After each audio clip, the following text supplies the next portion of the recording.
The clock on my nightstand glowed 3:30 a.m. when the pounding started. Not gentle knocking, not a doorbell, violent, aggressive banging that shook my entire beach house and sent my heart racing. I stumbled through the darkness, my bare feet cold against the hardwood floors. Through the peephole, I saw them. 5 people in business suits standing on my porch at 3:30 in the morning. The HOA president held a thick folder of papers. Her face was stone cold in the porch light. "Open this door immediately," she shouted. "We have official business to conduct." My hands trembled as I unlocked the deadbolt. The moment I cracked the door open, she shoved the papers toward my face. "Sign these documents right now," she demanded. "You are giving us your property. This house no longer belongs to you." That was the moment I realized my grandmother's dream home had become my worst nightmare. 6 months earlier, my life changed forever when my grandmother passed away and left me her beach house. This was not just any property. This was 3 acres of pristine oceanfront land with a stunning 2-story home that had been in our family for 40 years. I remember the first morning I woke up in that house as the new owner. I walked onto the massive deck with my coffee and watched the sunrise paint the ocean in shades of gold and pink. The waves crashed gently against the private beach below. Seagulls called overhead. The salty breeze carried the scent of the sea through my hair. My grandmother had loved this place more than anywhere else on earth. She used to tell me stories about watching my grandfather build the deck with his own hands. She planted the garden that still bloomed with roses and lavender every spring. She hosted family reunions here every summer for decades. Now it was mine. The inheritance was worth over $1 million, but the emotional value was priceless. This house held 40 years of family memories, laughter, and love. The first few months were pure bliss. I spent my days renovating the kitchen, painting the guest bedrooms, and walking along the beach at sunset. I felt connected to my grandmother's spirit in every corner of the house. I could almost hear her humming in the kitchen while she made her famous blueberry pancakes. The neighborhood seemed welcoming at first. The Ocean View Estates Homeowners Association governed a community of about 50 homes, most of them expensive waterfront properties. The HOA president, Margaret Chen, introduced herself during my second week. She was a woman in her 50s with perfectly styled gray hair and an expensive business suit. "Welcome to our little paradise," she said with a bright smile. "We pride ourselves on maintaining the highest property standards in the county." She handed me a thick binder of HOA rules and regulations. I thanked her and promised to read through everything carefully. The rules seemed reasonable enough. Keep your lawn maintained. No loud music after 10 p.m. Paint colors must be approved by the architectural committee. Other neighbors stopped by to introduce themselves. They all seemed friendly and genuine. They complimented the house and shared fond memories of my grandmother. Everyone spoke highly of her contributions to the community over the years. I felt like I belonged here. This was going to be my fresh start after years of apartment living in the city. I was finally a homeowner with a piece of paradise that most people could only dream about. But I started to notice something strange during those early weeks. Neighbors would ask casual questions about my future plans for the property. Did I plan to live here permanently? Was I thinking about selling anytime soon? How much did I think the house was worth in the current market? I thought they were just making conversation. I had no idea these innocent questions were actually intelligence gathering for something much more sinister. The friendly facade started cracking during my third month as a homeowner. Margaret Chen began showing up at my door unannounced. She always had some excuse. Checking on community updates, delivering new policy announcements, asking about my satisfaction with the neighborhood. These visits happened at odd times. 7 in the morning when I was still in my pajamas. 9 at night when I was settling in for bed. She would stand on my porch with her clipboard and fake smile, asking probing questions about my daily routine and future plans. Then the letters started arriving. Official HOA correspondence printed on expensive letterhead. The first one cited me for having non-compliant outdoor furniture on my deck. I read the letter 3 times trying to understand what they meant. My grandmother had used the same wicker chairs and table for 20 years. I called Margaret to ask for clarification. She explained that the furniture was not in keeping with the aesthetic standards of the community. She suggested I purchase new furniture from a list of approved vendors.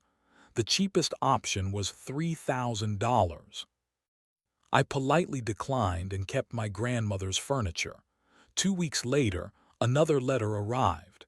This time they cited me for improper landscaping maintenance. They claimed my rose bushes needed professional pruning and my lawn required enhanced fertilization treatments. I was confused and frustrated. My grandmother had maintained these same gardens for decades without any complaints. The roses were blooming beautifully. The lawn was green and healthy. What had changed? I decided to do some research. I went to the county courthouse and pulled public records for Ocean View Estates. What I discovered made my blood run cold. In the past 5 years, 7 oceanfront properties had been sold to something called Coastal Development Group. Each sale happened after the previous owner received multiple violation letters from the HOA. I dug deeper.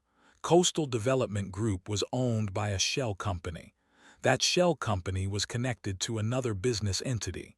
After following the paper trail through 3 different corporations, I found the real owner, Richard Morrison. He was Margaret Chen's husband. I started asking other neighbors about the previous oceanfront homeowners. Most people became uncomfortable and changed the subject quickly. One elderly woman named Mrs. Patterson finally opened up to me. "They made life miserable for the Johnsons," she whispered, looking around nervously. "Constant violation letters, surprise inspections, legal threats. The poor family could not afford to fight anymore. They sold their house for half what it was worth just to escape the harassment." She told me similar stories about the other families who had left. Each one followed the same pattern: friendly welcome, gradual increase in violations and harassment, legal pressure, forced sale at below-market prices. "You need to be very careful," Mrs. Patterson warned me. "Margaret Chen has her eye on every oceanfront property in this community. Your house is probably next on her list." That night, I sat on my deck watching the sunset and trying to process everything I had learned. My grandmother's peaceful paradise was actually controlled by predators who used their authority to steal valuable property from unsuspecting homeowners. I received another violation letter the next day. This time, they claimed my house paint was faded and non-compliant. They demanded I repaint the entire exterior within 30 days or face legal action. The paint was only 3 years old and looked perfectly fine. I knew this was just the beginning. The 3:30 a.m. confrontation still gives me chills when I think about it. After opening my door to find 5 HOA board members on my porch, I knew this was no ordinary violation letter delivery. Margaret Chen pushed past me into my living room without invitation. Behind her came 4 other board members I recognized from community meetings. They were all dressed in business attire despite the ridiculous hour. They clearly wanted to intimidate me with their formal presentation. "Sit down," Margaret commanded, pointing to my couch. We have serious business to discuss." I remained standing near the door, ready to call the police if necessary. My heart was pounding so hard I was sure they could hear it. Margaret opened her folder and pulled out a thick stack of documents. She spread them across my coffee table like a prosecutor presenting evidence in court. "These are documented violations of your property over the past 4 months," she announced. "Failure to maintain landscaping standards, non-compliant outdoor furniture, improper exterior paint condition, unauthorized modifications to the original structure." I stared at the papers in disbelief. The unauthorized modifications were new kitchen cabinets I had installed to replace ones damaged by a water leak. The improper exterior paint was the same color my grandmother had used for 15 years. "These violations represent a total of $47,000 in fines and penalties," Margaret continued. "However, we are prepared to offer you a solution that benefits everyone involved." She pulled out another set of documents. This was the moment that still makes my hands shake with anger. "This is a property transfer agreement," she said with a cold smile. "You will sign over full ownership of your house and land to the Ocean View Estates HOA. In exchange, we will forgive all fines and violations. You will also receive $25,000 in relocation assistance." $25,000 for a property worth over $1 million, for my grandmother's legacy, for 40 years of family memories. I looked at each board member's face. They were all watching me with the same predatory expression. They had done this before. They expected me to cave under pressure like the previous families. "You are out of your minds," I said, my voice shaking with rage. "I am not signing anything. Get out of my house right now." Margaret's fake smile disappeared instantly. Her voice became ice cold. "You do not understand the situation you are in," she said. "We have the legal authority to place liens on your property for unpaid violations. We can make your life very difficult if you choose to be uncooperative." Another board member, a man named David Walsh, stepped forward. "We have successfully resolved similar situations with 7 other families in this community. They all realized that cooperation was in their best interest." The threat was clear. "Sign over your property or we will destroy your life with legal harassment until you have no choice but to surrender." "The previous families tried to fight us," Margaret added. "They spent thousands of dollars on attorney fees. They endured months of stress and legal battles. In the end, they all signed agreements just like this one. You can save yourself that pain by making the smart choice tonight." I thought about my grandmother spinning in her grave if she knew what these people were trying to do to her beloved home. I thought about 40 years of family gatherings being erased by corporate greed. I thought about Mrs. Patterson's warnings about their previous victims. "I want you to leave my property immediately," I said firmly. "If you come back here again without a warrant, I will call the police." Margaret gathered her papers with theatrical disappointment. "You are making a very poor decision," she said. "We tried to handle this the easy way. Now we will have to proceed with the difficult way." As they filed toward the door, David Walsh turned back to me. "You have 72 hours to reconsider our offer. After that, the legal machinery begins, and it will not stop until this matter is resolved in our favor." They left me standing in my living room at 4 in the morning, surrounded by the silence of my grandmother's house. But I was not alone. I could feel her spirit giving me strength. These people had no idea who they were messing with. I made myself a cup of coffee and sat on the deck watching the sunrise. The ocean looked the same as always, beautiful, peaceful, eternal, but everything else had changed. I was no longer just defending my property. I was going to war. The next morning, I transformed my grandmother's dining room into a war room. I covered the large wooden table with legal documents, property records, and my laptop. If Margaret Chen wanted to play legal games, I was going to learn all the rules. I started with the HOA board members themselves. Public records revealed that Margaret Chen and her husband Richard Morrison had moved to Ocean View Estates only 6 years ago.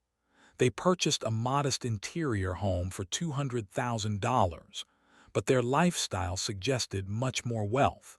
Expensive cars, designer clothes, multiple vacation properties listed under various business entities.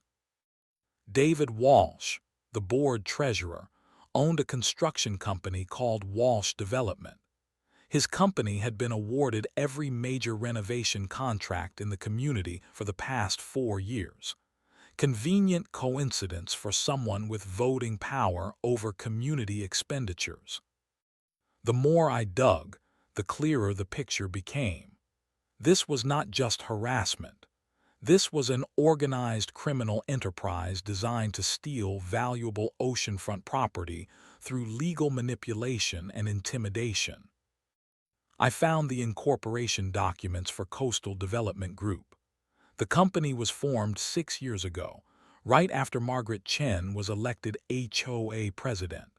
The business address was a mailbox at a UPS store. The registered agent was a law firm that specialized in real estate acquisitions. I cross-referenced the 7 previous property sales with county records and mortgage documents. Every single family had been underwater financially by the time they sold. Not because of market conditions, but because of HOA fines, legal fees, and harassment campaigns that drained their savings. The Johnson family, who Mrs. Patterson mentioned, had owned their oceanfront home for 12 years before selling. Their county court records showed 8 separate lawsuits filed by the HOA over a 2-year period. Violations for everything from mailbox height to flower bed maintenance. Each lawsuit cost them thousands in legal defense fees. But the most shocking discovery was what happened after the sales.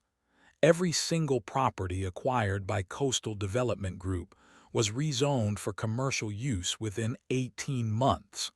The beautiful family homes were demolished.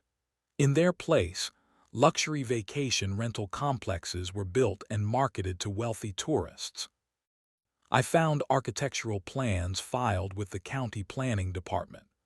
Richard Morrison's company planned to build a massive resort complex spanning the entire oceanfront of Ocean View Estates. The project was called Paradise Bay Resort and Spa. Construction was scheduled to begin as soon as they acquired the remaining 3 oceanfront properties. My house was property number 8 on their acquisition list. I called one of the previous victims, Sarah Johnson, using contact information from public records. She was hesitant to talk at first, but eventually agreed to meet me at a coffee shop in the next town. Sarah was a woman in her 40s with tired eyes and gray hair that suggested years of stress. She told me her family's story in painful detail. They started with small violations, she explained. A citation for leaving our garbage cans out too long, a complaint about our dog barking. We thought it was just bureaucratic pettiness. But the violations escalated quickly. Professional inspections revealed structural deficiencies that required expensive repairs. The HOA demanded architectural approvals for routine maintenance. Legal letters arrived weekly threatening liens and foreclosure. We spent over $30,000 fighting them in court, Sarah said, her voice breaking with emotion. We had to take out a second mortgage just to pay the legal fees. In the end, we were financially ruined. Selling to them was the only way to avoid bankruptcy. She showed me photos of their beautiful home before it was demolished. 3 generations of her family had lived there. Now it was a parking lot for vacation rental guests. They are not just stealing houses, Sarah told me. They are destroying families and erasing history. Someone needs to stop them before they ruin more lives. I drove home that afternoon with a heavy heart but renewed determination. I finally understood the full scope of their operation. This was not about HOA regulations or community standards. This was about greed, corruption, and the systematic theft of family legacies. But they had made one critical mistake. They assumed I would be as isolated and vulnerable as their previous victims. They had no idea that I was prepared to fight back with everything I had learned. I spent that evening organizing my evidence into a comprehensive file: property records, financial documents, victim testimonies, legal precedents, court filings. Margaret Chen had given me 72 hours to surrender. I was going to use that time to build a case that would destroy her criminal enterprise forever. The 72-hour deadline passed without any communication from me to the HOA board. I was not surrendering. I was preparing for battle. Their response was swift and merciless. The very next morning, I found a violation notice taped to my front door. They were citing me for unauthorized overnight parking because my car was in my own driveway. According to a newly created regulation, all vehicles must be parked in garages between the hours of 10 p.m. and 6 a.m. My grandmother's house did not have a garage. It had never needed one in 40 years. But now, suddenly, it was a violation that carried a $500 daily fine. I called Margaret Chen immediately. "This is ridiculous," I told her. "You cannot create new rules just to harass me." "The parking regulation was approved by emergency vote last night," she replied with satisfaction in her voice. "All residents were notified by email. Perhaps you should check your messages more carefully."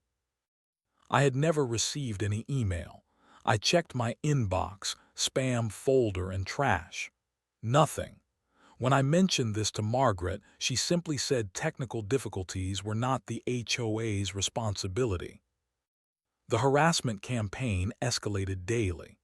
On Tuesday, I received a violation for excessive noise disturbance because I was using a hammer to hang pictures. The complaint was filed at 2 p.m. on a weekday. Apparently, home improvement activities were now restricted to a 2-hour window on Saturday mornings. On Wednesday, they cited me for unauthorized landscaping modifications because I had pulled weeds from my garden. According to the new interpretation of existing rules, any changes to vegetation required written approval from the architectural committee. The approval process took 90 days and cost $300 in application fees. On Thursday, my water service was mysteriously interrupted for routine maintenance that lasted 8 hours. The same day, my internet provider received an anonymous complaint about unauthorized cable lines running across community property. They were forced to suspend my service pending an investigation.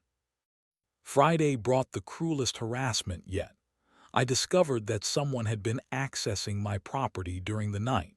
My security cameras had been spray-painted black. The lock on my garden shed was broken. Several of my grandmother's rose bushes had been cut down to stumps. When I reported the vandalism to the police, the responding officer told me the HOA had already filed a complaint claiming I was destroying community property myself as part of a mental health crisis. They had provided witness statements from concerned neighbors. I felt like I was living in a nightmare. Every day brought new violations, new harassment, new attempts to drive me to financial and emotional bankruptcy. The daily fines were accumulating into thousands of dollars. The stress was affecting my sleep, my appetite, and my ability to concentrate on anything else. But the worst part was the isolation. Most of my neighbors had stopped acknowledging me when I walked past their houses. The few who still made eye contact looked at me with pity or fear. Mrs. Patterson whispered apologies when she thought no one was watching, but she was too scared to offer any public support. I realized this was exactly what happened to the Johnson family and the other victims. The HOA used their authority to turn the entire community against targeted homeowners. They created an atmosphere of fear and intimidation that made resistance seem hopeless.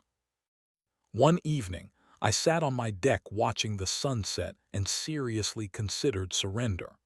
Maybe $25,000 was better than losing everything to legal fees and harassment. Maybe my grandmother would understand that some battles cannot be won. But then I looked at the roses in my garden, the ones my grandmother planted with her own hands, the ones the vandals had tried to destroy. New shoots were already growing from the cut stems. These flowers had survived hurricanes, droughts, and 40 years of coastal weather. They were not going to be defeated by a few cowards with hedge trimmers. That night, I made a decision that changed everything. I was not going to play defense anymore. I was not going to react to their harassment and wait for the next attack. I was going to take the fight directly to them. I spent the weekend organizing all my evidence into a comprehensive legal strategy: property records, financial documents, victim testimonies, evidence of harassment and intimidation, proof of the illegal development scheme. Margaret Chen thought she was dealing with another isolated victim who would eventually break under pressure. She was about to discover that she had chosen the wrong person to mess with.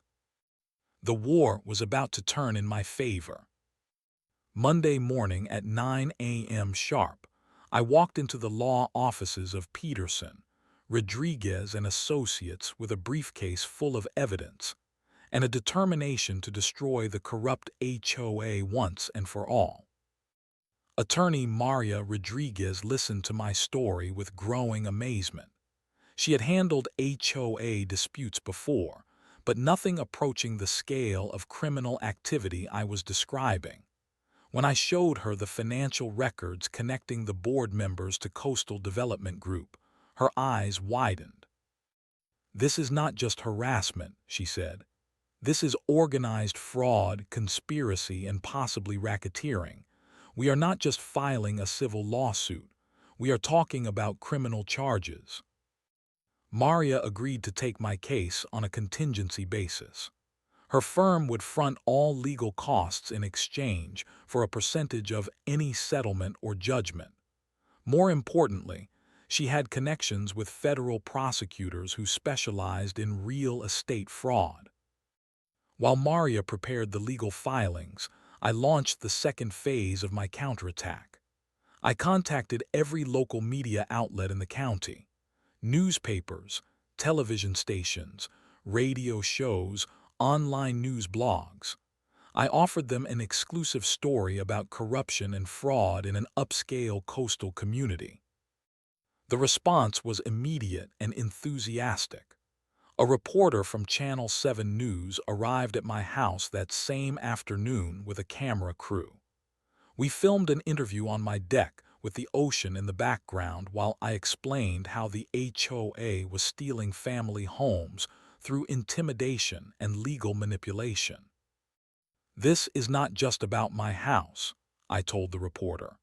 "This is about a criminal enterprise that has destroyed multiple families and erased decades of community history. These people need to be stopped before they ruin more lives."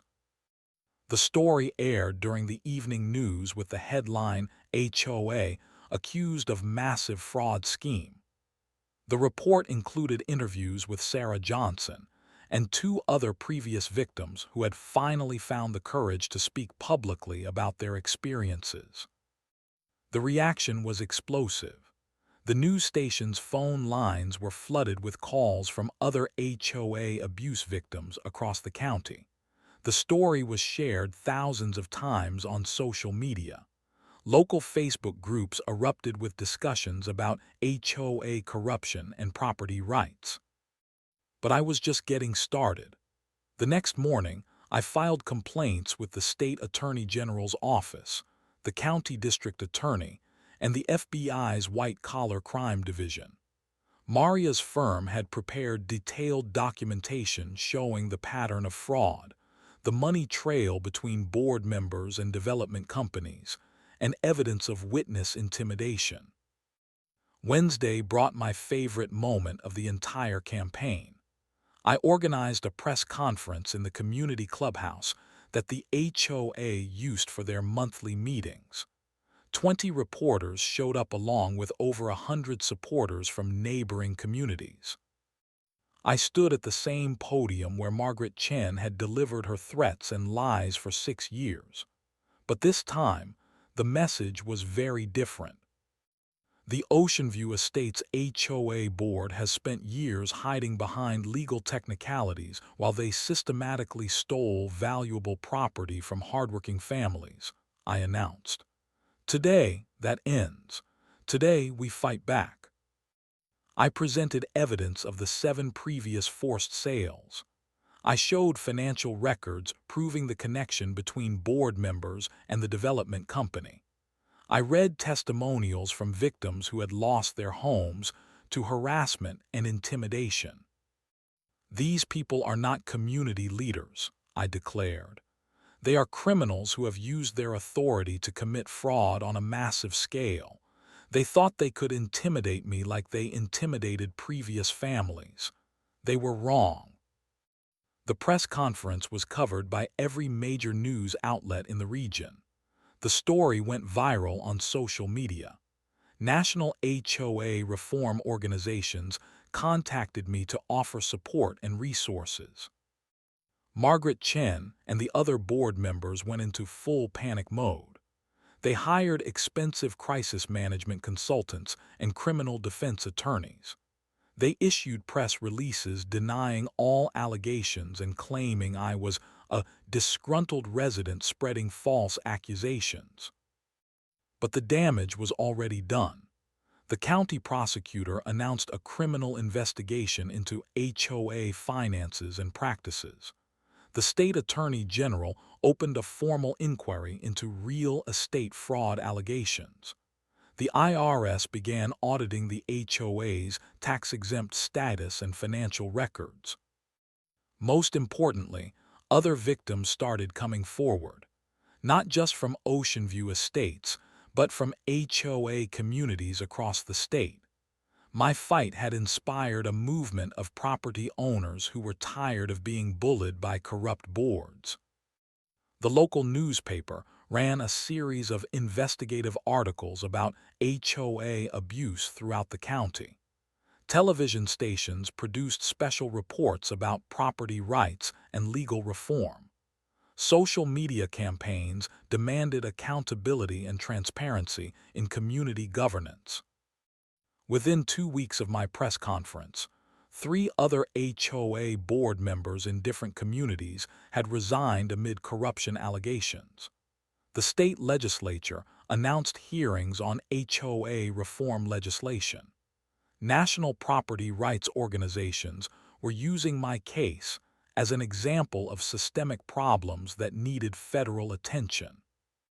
Margaret Chen's criminal enterprise was crumbling under the weight of public scrutiny and legal investigation. But I was not satisfied with just stopping their operation. I wanted complete justice for every family they had destroyed. The final phase of my counterattack was about to begin. 6 months after that terrifying 3:30 a.m. confrontation, I stood in a packed courtroom watching Margaret Chen and David Walsh being led away in handcuffs. The federal prosecutor had just announced their conviction on charges of conspiracy, wire fraud, mail fraud, and racketeering. The investigation had uncovered even more corruption than I had originally suspected. The HOA board had stolen over $4 million in property value from innocent families over 6 years. They had falsified documents, bribed municipal officials, and used intimidation tactics that qualified as criminal harassment under federal law. Margaret Chen received a sentence of 8 years in federal prison plus full restitution to all victims. David Walsh got 6 years for his role in the construction fraud scheme. Richard Morrison, despite his attempts to hide behind shell companies, was sentenced to 10 years for masterminding the entire operation. But the criminal convictions were just the beginning of the justice that followed. The civil lawsuits resulted in massive financial settlements for every family that had been victimized by the fraud scheme. Sarah Johnson received $1.2 million in damages, enough to buy back her family's property and rebuild the home that had been demolished. The other 6 families received similar amounts that restored their financial security and dignity. The court ordered Coastal Development Group to halt all construction projects and return the stolen properties to their original owners or pay fair market value plus damages. The planned Paradise Bay Resort was permanently canceled. The luxury vacation rentals were demolished, and the land was returned to residential use. Most importantly, the case had triggered statewide HOA reform legislation. New laws required financial transparency, prohibited board members from having business relationships with community vendors, and established an independent oversight board to investigate abuse complaints. Communities across the country started implementing similar reforms. My grandmother's beach house had become a symbol of resistance against corrupt authority and proof that ordinary people could fight back against powerful interests. The personal victory was even more meaningful than the legal and political changes. I still wake up every morning in my grandmother's house, drinking coffee on the deck while I watch the sunrise over the ocean. The roses in her garden are blooming more beautifully than ever. The community has been transformed from a place of fear and corruption into a genuine neighborhood where families can feel safe and secure. The new HOA board was elected by overwhelming community support for transparency and accountability. Mrs. Patterson was chosen as president, and she has restored the original mission of maintaining property values through cooperation rather than intimidation. 3 new families have moved into the oceanfront homes that were previously stolen by the fraud scheme. They are all aware of the community's history and committed to preventing any future abuse of HOA authority. I have become an advocate for property rights and HOA reform throughout the region. I speak at community meetings, testify before legislative committees, and help other families who are facing similar harassment campaigns. My grandmother's house has become an unofficial headquarters for the movement to protect homeowners from corrupt boards. The most rewarding part of this journey has been the relationships I have built with other survivors of HOA abuse. We support each other through the legal process, share resources for fighting corruption, and celebrate each victory against systems that were designed to silence and intimidate us. Sarah Johnson and I have become close friends. She often visits my grandmother's garden to see how the roses are growing. We talk about our family's histories and our hopes for communities where future generations can feel truly secure in their homes. Sometimes I sit on my deck in the evening and think about how different my life would be if I had signed those papers at 3:30 a.m. that terrible morning. I would have lost not just a house, but my grandmother's legacy, my family's history, and my own sense of dignity and self-respect. Instead, I chose to fight. I chose to believe that justice was possible even when the system seemed rigged against me. I chose to honor my grandmother's memory by protecting what she had built with her own hands and heart. The ocean still looks the same as it did when I first inherited this property. Beautiful, peaceful, eternal, but everything else has changed for the better. This is no longer just my grandmother's house. It is a symbol of hope for everyone who refuses to surrender to corruption and intimidation.